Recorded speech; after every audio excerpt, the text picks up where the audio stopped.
What is up, entrepreneurs? Welcome back to the Video Simplified podcast with me, your hostess with the mostess, Diana Gladney. And this week we're doing it live. So if you're listening to the audio version of the show, make sure you hop over to Entree Woman TV over on YouTube for the video, because we have some things that you should be seeing with thine eyes. So I'm going to hop on over to the comments. We got a few people here to say hello, and then we'll jump right into this week's content. But I'm super pumped and excited to get into it, because when you are just starting out a channel, or even if you're trying to revive your channel, or kind of like how a lot of us have taken time off around the holidays, or you don't feel well, or whatever's going on, just like life happens, then sometimes you can kind of hit like a lull or a little bit of a dull spot, and you kind of want to revive your channel. So it's good for that kind of stuff as well. I employ these same techniques all the time that I want to be talking about today, but it's really good when you're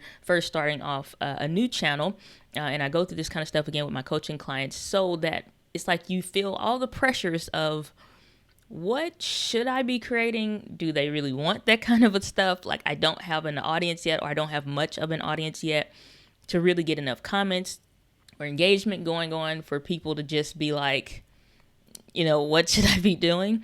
Or what videos you want to see next. Even I see on larger channels, and you'll see on the community tab and stuff like that. It's like, hey, what do you want to see? What should I make? What should I make? And then sometimes people just like, I don't know, keep doing what you've been doing. Or, it's like they don't know, but then you create something new. Or it's just like, man, I've been looking for this, but they didn't say it. So you're like, why didn't you just tell me? So it's kind of hard to navigate that. So I'm going to be going through some of the different ways.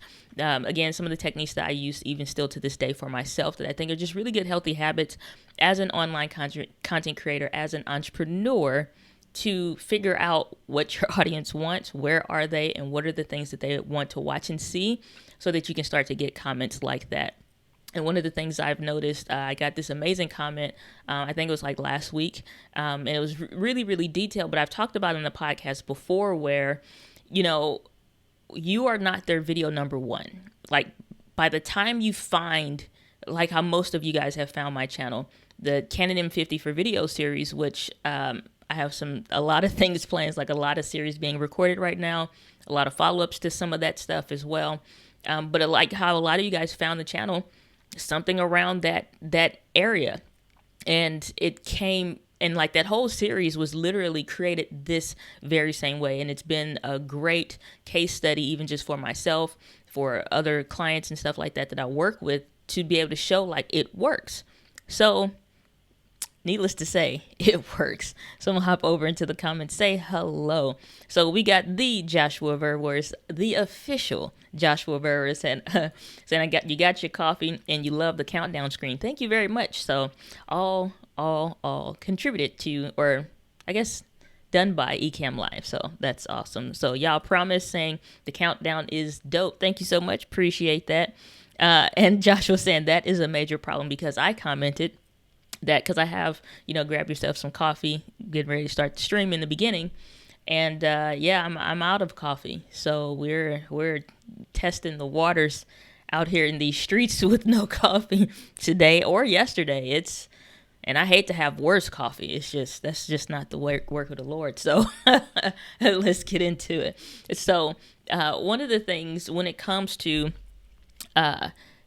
just, again, reviving or starting your channel, and just trying to get a feel, like, to get to that next level content, or that next new thing that maybe that they would want to see, maybe is something that you would get comments on, or whatever, that just makes people want to engage, makes them happy, essentially, and starts to build and develop a community. Every time somebody joins the Entree Woman TV community, and they leave a comment, hey, I just subscribed, it's not a thank you, it's a welcome to the community, because you're joining in with a group of other entrepreneurs of, these are the things that you're saying that you're having issues with, this is what we're addressing, and these are your people. And so that's that same kind of a essence and that feeling that you want. Even when somebody, emails me, response to like my emails that I have going out, it's just like, hey, haven't heard your name or seen you before, welcome to the community, because you're inviting them into the community. So you want that kind of a vibe with not just like, oh, my followers or my subscribers or whatever, but legit a community. And so to develop that, you have to get specific to what are some of the things that they are looking for. And I really want to say the specificity is everything, because I think one of the things that a lot of people have frustrations with is the fact that you're general. You're not polarizing enough. One of the things that I would say that I'm polarizing about is, like, first of all, we're going to completely get off topic to get on topic. I love, and if you follow me on Instagram at Diana Gladney, then you will know a good, like, once every other day, I'm talking about my love for white on white chocolate, white on white cake, Hawaiian punch, tacos, don't like whatever my favorite things are, but for sure, white chocolate.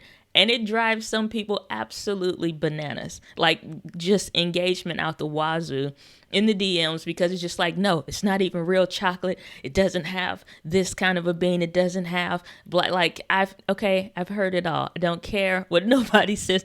White chocolate is the best chocolate in the world.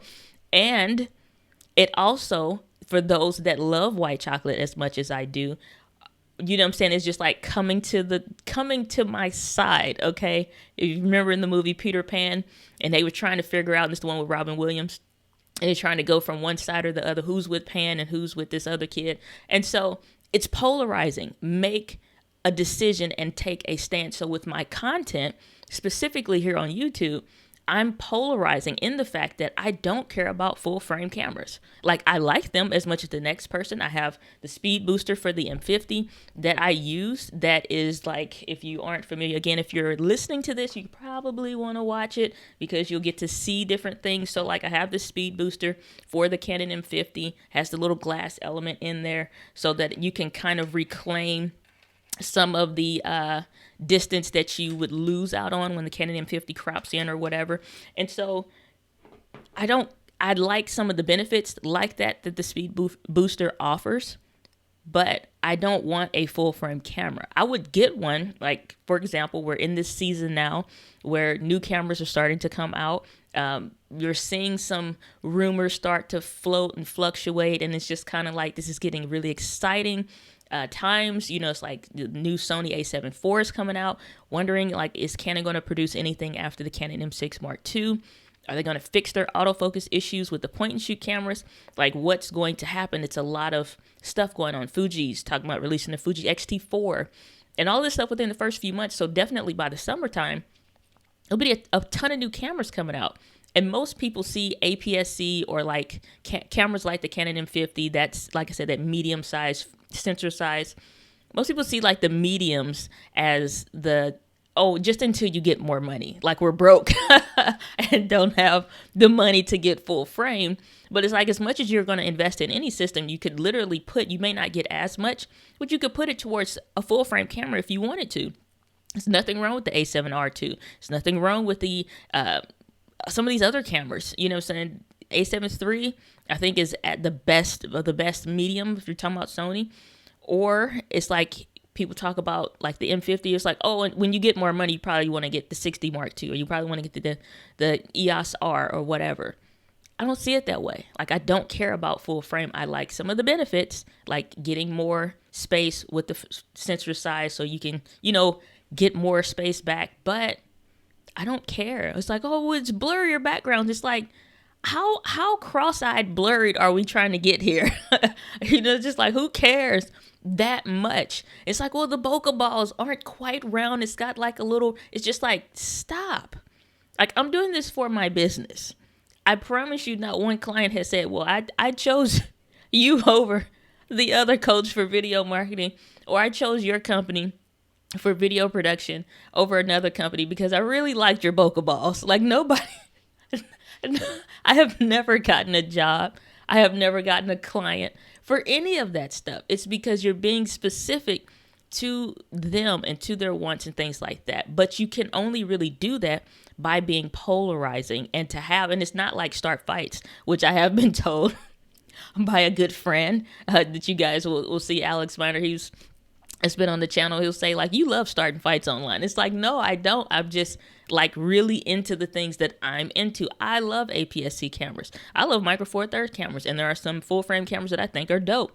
but I personally prefer APS-C sensor sizes. So you'll probably never really see me buy a full frame camera unless it absolutely has all the things within, like it's meeting all the criteria that I talked about before in a previous episode. So it's like, I'll consider it, but it's just like that little bit extra added weight. Like I tried that Sony a7 III. I don't care. I just like, no, I really like what I'm using. I really want the Sony a6600, problems included, so so the thing with finding your audience is there are also other people that are attracted to those polarizing points of views as well. And this is not just in like a camera community kind of a thing, or it has to be something as general as chocolate is, but to everybody, there is something that's important to them. And like, if you're trying to just be general, never offend anybody, never step on anybody's toes, then it's a problem. And I think one of the most important things that you should be doing is being okay with getting the thumbs down on YouTube. And some people see the thumbs down button and you'll see a video or just even some of your videos, and you'll start to see thumbs down start to pop up. And a lot of people take that personally, and I don't think that you should. And that's because it's a good thing. You should not be like just like buddy, goody two shoes on everything about it. Like, it's never like, oh, I don't want to offend. No, it's just like, I don't care. I'm sorry. You know what I'm saying? That you're offended, but I'm not sorry about what I think or what I feel or, something like that. And so the same way with your content, take a stance on something. You say, well, Diana, I do health videos. I've seen some health videos, and y'all are super polarizing. You have some people that are just straight vegan, and they believe if you're not vegan that you just are ruining the world. And then you have those that are vegetarians that feel like you should be able to have a healthy balance. And then you have those that are pescatarians that I think only eat fish, which was new to me because it sounded like some religion in church somewhere. and then you have the carnivore diet, where they literally only ever eat meat. They never eat, like, there are certain sects of everything and why they believe what they believe and whatever, you know what I'm saying? So when I come out and I say I'm not putting another dollar towards a Canon camera, that's a problem for a lot of people, especially I got the M50 series. I'm just saying, like, granted, I'm probably going to rent the Canon M6 Mark. It's already in my cart. Okay. It's in my cart to rent so that I can do some more videos with it because it serves my audience. It would be a disservice to the audience for me to never, ever use another Canon camera. But for me personally, which is what my rent video was about, me personally, I'm not going to buy one for me to use, even just for me, not for my company, but for me to use. Because one thing, it's like, oh, I'll use Sony for the business and then I'll use like Canon for myself. It's just like, no, I'm not buying two like that, unless I really, really like it. But it's just like, for me personally, for all of the things that I'm doing, I'm probably not going to put another dollar towards a Canon camera because they're too crippled now. Even like with live streaming pros with Loria Petrucci, I always get her, it's like a tongue twist a little bit with her last name. And David, I don't know what David's last name is in this moment, but they will, from live streaming pros, David was doing a live stream last week sometime, and he just outright said it, and he said, he said, we took all Canon cameras. Now, they set up people's setups from Pat Flynn to Daryl Eves to, like, they have helped probably some of your favorite YouTubers, and not just YouTubers, but like legit business owners, content creators, like a lot of people in business have helped them to set up their live streaming setups. So, and I've been following them for some years. And I remember seeing like Luria on like, it was like DirecTV or something like that, just showing like the info channel. So she's been in the live streaming game for a long time. So when you have somebody that has access to touching and doing a whole bunch of different things, when they say something, it's like, it's pretty serious in my opinion. So when David came out last week and he said, we decided as a company, we are taking all Canon cameras off of our recommendations list for anything. And we have tried it back and forth, update after update. We are no longer recommending Canon cameras as a possible option for live streaming. It's fine if you want to use it for content creation.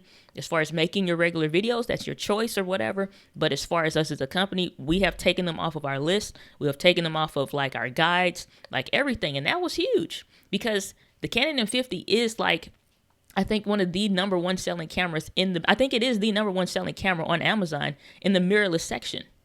And then you have something else, and then like the A6400 is number 3 in mirrorless camera sales on Amazon. So you have the number one camera that's being sold right now on Amazon, not being recommended by one of the highest rated companies as far as live streaming goes and stuff like that in video production, especially in the online world. So there's not anybody that's not in that space that don't know who they are. So when they say something that's just like that, that's super polarizing. That level of specificity is important, because as you're making decisions on what it is that you are or are not going to do, what you are or are not going to recommend, like I take it real serious when I'm recommending stuff, because I know when I was first trying to buy a camera, $500 was a lot of money. I'm like, dang, you ain't got no $200, $300 cameras someplace, and that's good enough. And it's just like, no, you need to be at least $500. So when you say that, shoot, that's more than a lot of people's car payments. And that's a nice chunk. Let's just even say 65 or 60% or something of somebody's potential rent or mortgage or something like that. So you're cutting into somebody's money in a very important way. So when you're going to do something like that, or even if it's not that serious, like it could be something else, more in like the maker space, like you're helping people make, DIY crafts or something like that, there's still going to be polarizing things. Some people may say, I only believe watercolors will produce the best images for these Bob Ross style whatevers and not oil-based paint. That's polarizing. Whereas somebody else may say, no, oil paintings on canvas is absolutely the way. It's like there is no other way to get this kind of a style. And so that polarizing opinion is something that stands out. And so if somebody's already vibing with you, there's somebody that's connecting with you, they're absolutely going to be like, you know what, I think the same thing too, or I believe the same thing too. Or even if they don't, they at least will enjoy that you have an opinion on something. Now, when it comes to how you're going to serve this person that you're looking for, you're wanting them to like really show up and stuff like that, then I would say, how is what you're doing in this polarizing opinion, how is it going to serve them best? Okay, so if I am saying what I'm saying, like, again, I probably can't really talk about any other industry for real with the same level of knowledge as I do with tech stuff. So if I'm saying for camera stuff, I've made my decision on X, Y, and Z. How is this going to help you? Because same way with some of these series that I'm working through, it gives me an insight to, one, I know a lot of my audience is Canon M50 owners, aspiring Canon M50 owners, or they are an M50 owner that is looking to have something more. They still may want to keep that camera and they still want to use something a little bit more. That's fine, because now I understand how I can best serve you. I know I have a portion of my audience that's uber beginners, and when I start mentioning stuff like ISO and aperture and da-da-da-da-da, it completely freaks them out. And so working right now recording this Overwhelm series, where it's just like helping you to understand in a very basic and easy way, here's how we start this process from taking your camera out of the box to doing some of these things. That leads into the other series that I already launched the first episode. I still need to finish editing the second one, where it's the how-to in the real world series, which is basically I'm taking these how-to tutorials and not just showing you how to do that one thing, but here is how it looks like applying this thing. So for example, I did a behind the scenes video of me doing the, what do you call it? The channel trailer? Yeah, the channel trailer for my channel. So I'm doing certain things and I might have to go and add a little bit more to it, but it's just like, okay, I'm on this busy street and here are the things that I'm thinking through. Because if I give you a camera and say, yeah, just go outside and record videos, you don't know the first thing about anything, or what, you know what I'm saying, about whatever stuff, like something simple like this not polarizer, but this ND filter, where, you know what I'm saying, it's like I can use it kind of like sunglasses for the lens, so I can just use my lens, maybe have a somewhat blurry background, still keep me in focus, and you can like explaining all of these things. This is how this really works. This is what it looks like today. This is what it is. And here's this how-to happening right now. Okay, I got to stop talking about this because I got a gap. Ain't no cars coming on this busy street, and I need to record right now. Like, that's the how to in a real world series. So my opinions on, again, me using this kind of camera, me using these kind of microphones, here's these things applied in real life, and this is how you do that. Now, if you may be saying, but I don't have an audience, how do I do that? Very easily. So the thing is that there are the success of other people's channels is not something to be envious of. It's something to use to your advantage, because it's somebody that's already shown that this path works. There's an audience for it, and there are people that want to do that. So I pulled up something that I'm gonna go over here and share over on the computer. And if you're leaving comments, I promise I'm gonna get to those. I'm just doing the audio recording for the audio version of this, so it's still pretty much together before I rabbit trail, which I know I always do in the comments. So let's hop over to the website of YouTube. And so I did this, let's see here. So I did this over here in YouTube, and I just put in like how to knit a sweater. And so YouTube search engine gave me the extra for beginners step-by-step. Because again, I know nothing about nothing when it comes to knitting. I know zero things. I barely can match colors well. That's why I just stick with brown, black, and blue and a couple other colors. You can always be funeral or wedding ready, okay? So I just put in like how to knit a sweater as something super basic. And so this is like the search results. Now, if you're looking like what's all this stuff, this is vidIQ, vidiq.com. And so I went and clicked on this video and this video. And if you're, again, listening to this, it's simple knit sweater dash start to finish, which is the very first one. And then the third result that's coming up, how to knit a cardigan part 1. And so one of these videos is 2 years old. The other one is 1 year old. So if we go to how to knit a cardigan over here, then this person, she has a ton of views on this one. It has over 200,000. And so on this particular video, she has 2.5 thousand likes.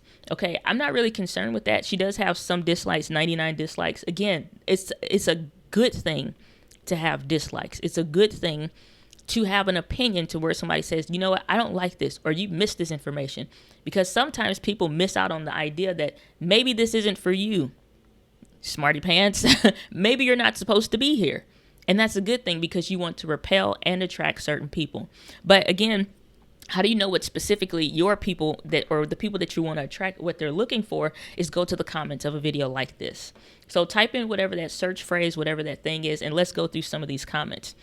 So it looks like I can get the exact sweater I'm looking for. So I decided, or I can't find the exact sweater I'm looking for. So I decided to knit my own. And so I'll go into the psychology of some of the thought processes that, like, what are my people thinking, or what are my people experiencing that they have come here. And then I've talked about in previous episodes of the podcast, a hierarchy of engagement. And so there are certain things that when you watch it, it makes you want to hit the like button. Other things that make you want to watch it all the way through versus click off. Other parts of a video, or just, again, on that hierarchy of engagement scale, that make you want to leave a comment. So somebody that's going through, again, this hierarchy of engagement scale, they've gotten to the point now to, like, they're on like this step 2, which is about a middle, kind of like a meh. It's a middle thing. It's enough to leave a comment though, but that's good. And so when somebody says you're really, like, so I'm just reading some of the comments again, if you're listening in audio version. You're really good at tutorials. Thank you for breaking everything down so clearly. I can finally knit, and totally agree with you about round needles. Long ones feel clumsy. Opinion. Now, I didn't like pre-read these or pick these out. Like, I just literally typed in a random search thing in YouTube, a topic, and pulled up these 2 videos based on, like, they're older. So they have plenty of time to be aged and seasoned within YouTube, and they're ranking number 1 and number 3. So I have not read these already. So this person is saying she broke everything down very clearly. One easy way to, like, find your people, how to whatever niche or area that you're in. Joshua Vervis is in the comment. So I guarantee you, like, and he does content on helping you to just live a better life through Christ. And so if he's encouraging you in your walk, and encouragement for me includes, like, helping me through my rough patches, I'm already probably going to be looking at simple stuff like how to pray, how to read the Bible, how to reconnect with God, how to get, you know what I'm saying, like all these different things. So how-tos are a great way to do that. And so this person said they broke down everything so clearly. So for me, I would watch this video. If this is my niche, I'm going to watch this video to figure out, how is she explaining it? Is she just running over terms? Like sometimes I'll do in a video, again, depending on the way that, or who that video is for at that moment, because I have two different types of audience in my community. And so if it's somebody for the beginner, I now have to go back again. It's like, okay, this overwhelmed series, we're going to help you stop being overwhelmed. This how to in the real world series is going to be for the uber beginners. And so somebody said they broke everything down clearly. She can finally knit. This is gold right here as far as a comment, because it's something about this video took her from not knowing how to knit to she can finally knit now. She can finally do this now. Like I said, I touched on this earlier. I got an email from somebody that said they had watched hundreds of videos on the Canon M50 before they finally found my channel. So it goes back into that point. You are not their video number one. You're their video number 100. Like I have been saying all along, like assume they don't care. They're tired. They've been searching for this for weeks, and they finally found what they're looking for on your channel and some of the reasons why. So you can figure out what kind of stuff like that they're being dealing with, like whatever. Maybe some of these other videos just talk about it like you should already know what these things are. Apparently this girl's video, because I haven't watched it, we're just going off the comments alone, she breaks everything down. She said something about round needles. I don't know what that is, but said round needles versus long ones. So if that's a polarizing opinion, then I would say, here's why I love round needles versus long needles. That in itself may be a video. Pull from the comments. If I'm new to this, like, and I'm creating a channel on how to knit, that's a video that I absolutely would do. And so, and then too, that got thumbs up pretty good. So there you go. Let's talk about some other stuff in the comments. Let's see here. Hello, Brittany. I love your tutorials. I'm following the instructions for the cardigan. I love your explanation. So that's something that's good. So it's like, again, if I'm thinking through my own content, it's like, okay, they love the way she explained this. In my own way, how can I do the same thing? Or what would I say if this were my video, kind of a thing. I learned how to knit and crochet when I was 9. It has been a long time. So again, touching into the psychology, because I love to marry psychology and marketing together when we're introducing this stuff in our videos. And so it's like, it's been a long time. So if I'm creating a community where for knitting, you used to knit, you kind of forgot, you want to get back into it. That's a specific lane that you can drive. That's a specific lane. So it's like, remember when you used to do this and it used to feel real fast and you could knit really, really fast? Well, today we're going to be talking about how to, get your speeds back up if you are now dealing with arthritis, because that could be something in your personal story that, you can reintroduce. So stuff like that, think through and just kind of like take notes. I absolutely have a notepad and pen when I'm going through this stuff. She said, I only did one sweater and one cardigan in my life. I stopped to knit for years. So I didn't even finish reading this. So anyway, there is something that I'm not doing well in my project, and it's the increasing. After I increased, a little hole formed on the row of the increase. What am I doing wrong? I think that's how it's supposed to be. Please help me. Thank you very much. This comment is a year old. It has 6 likes, which means there are other people that at least went through the comments to see some of these other responses, and it's still not responded to. So if you're talking about how can I start building, get in here and answer some of these questions. I still do this to this day, because again, it's like you watch it, but like get in the seat of the person that's searching. So I would hop in here, and I have done this for the videos and comments that are like a year or 2 years old, and you will get a response like of me, like, oh my gosh, nobody ever responded to this. Thank you so much. Not trying to siphon people from other people's community or whatever, but it's like I'm engaging, because sometimes that starts conversations that, again, gives me more insight and a free freaking interview with somebody that understands and has the pains of my ideal viewer. And so if I was you and this is your field, hop in here and answer this question. So other people saying other stuff. Let's go to this other video. I'm not going to go too deep into that. So this one has 407,000 or over, let's just say over 400,000 views. And she has 7.2 thousand likes and 198 dislikes. So, and then too as well, I could talk about the dislikes. YouTube considers that engagement. It doesn't really care until it starts to be like, if that was reversed and it's like 7,000 dislikes and barely 200 likes, then that's a problem. Then that's something like, okay, something's off here, which is another topic for a video, like how to know when to pay attention to that or not. But so, okay. So first comment says, oh, you already know. I'm about to knit myself a Weasley sweater. I have no idea what none of this stuff is.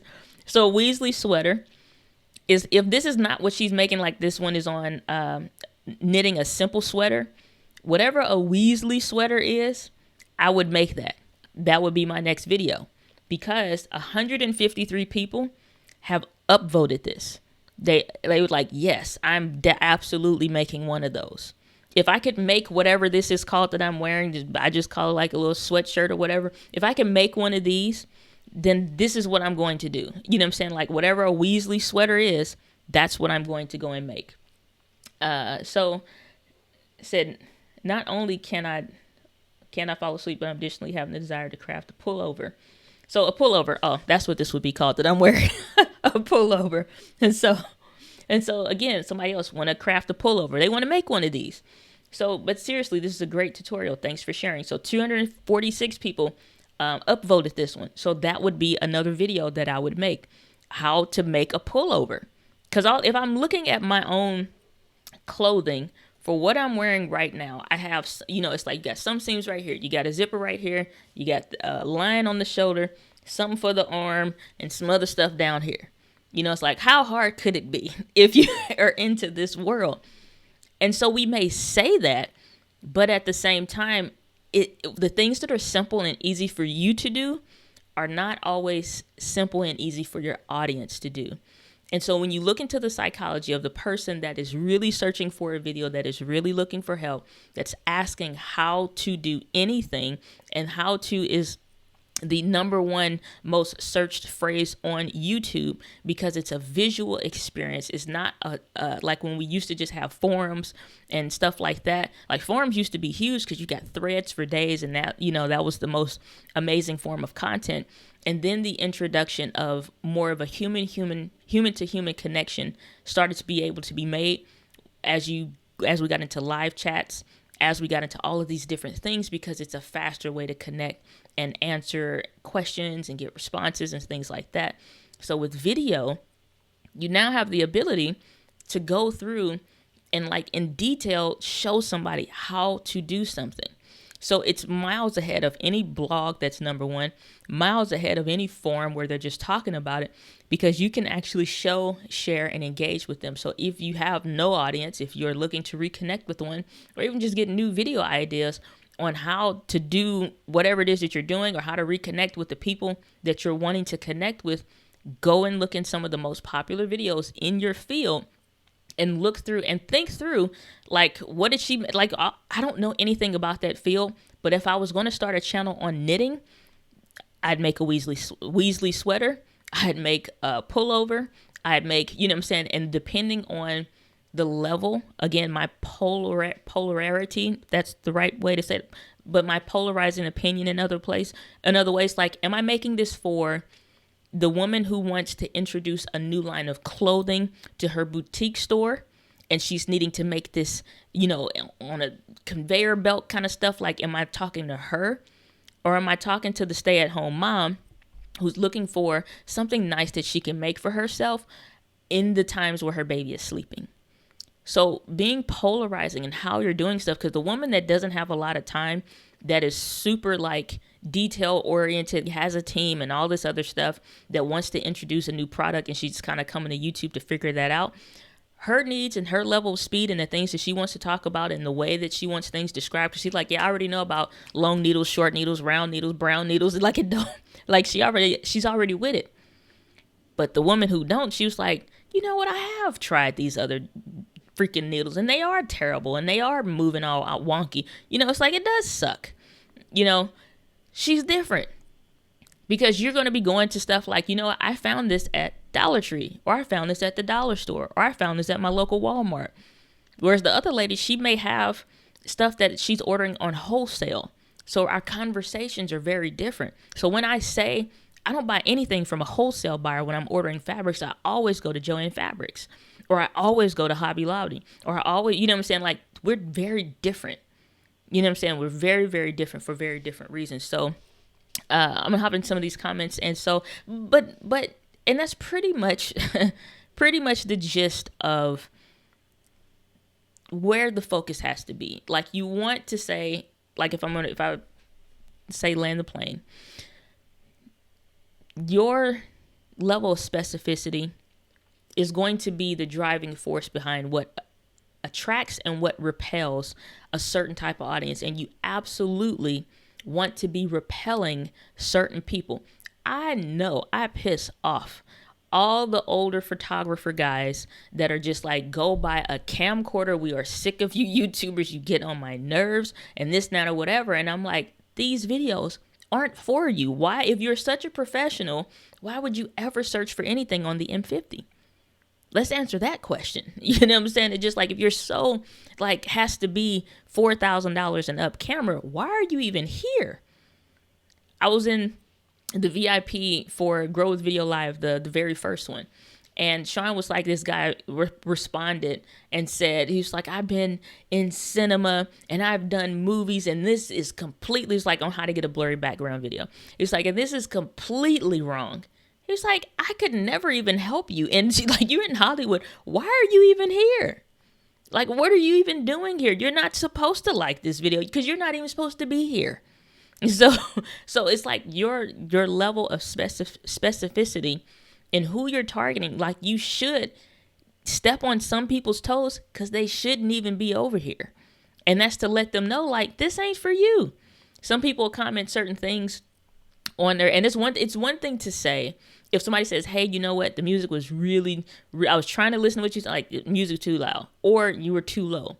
And it's just like, so I've dealt with some of that in the past, and just like, okay, these are teachable moments that I can use to make my content better. Or it's just like, can you slow down?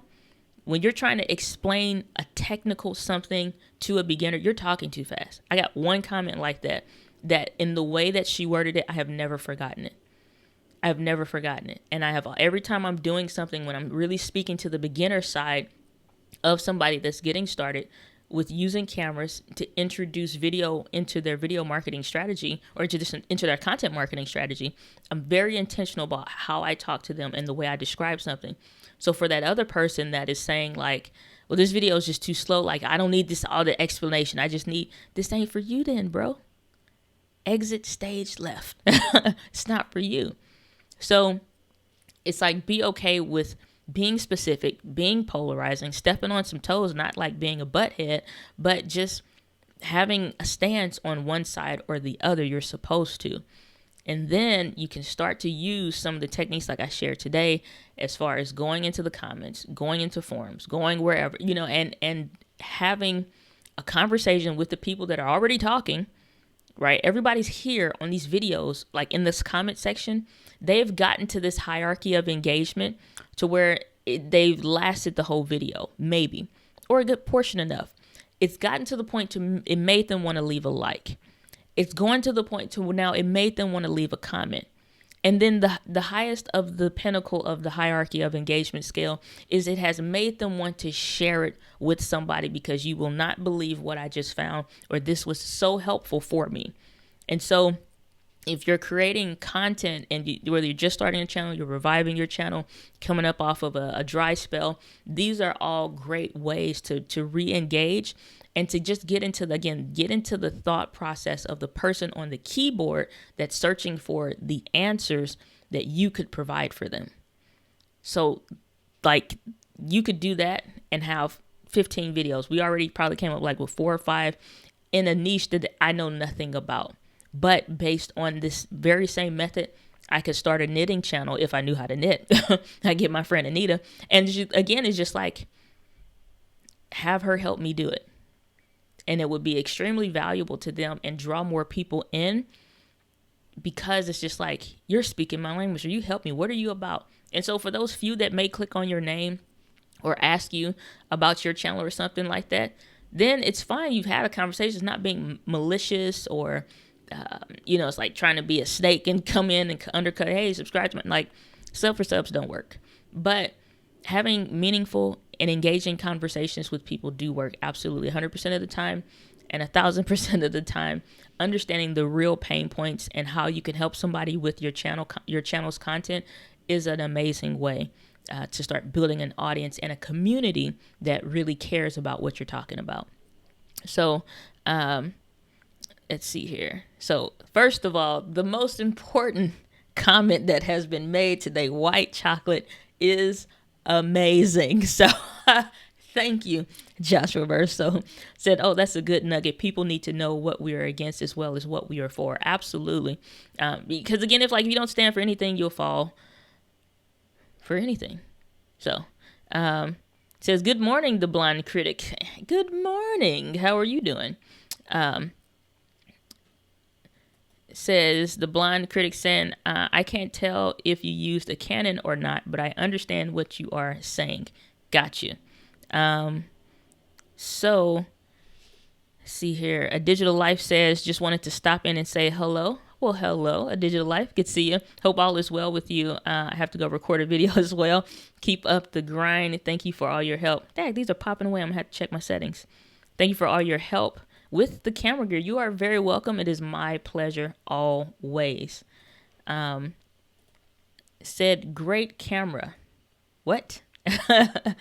What camera am I using? Okay. This is the Sony a6400 with the 35 millimeter f1.8 lens at f2.8, I believe. So yeah, but Sony a6400. Right on. So if we have any questions, comments, or otherwise, because I'm going to wrap this up, because I promised this was only supposed to be like 20 minutes, and we've doubled that. So, but yeah, I guess just I'll just land the plane if there are no more comments or anything like that, or questions about other stuff. But be sure to hit the like button if you like what you heard, like what you saw, if the video was helpful for you, whether you're watching this live or on the replay. I appreciate you for being here. Thank you for your time and your attention here on the Video Simplified podcast. But with that, my friends, live with passion, and I will see you on the next video. I don't know what it'll be the behind the scenes, probably on Thursday. So I'll see you on Thursday's video. Take care, everybody. Peace out.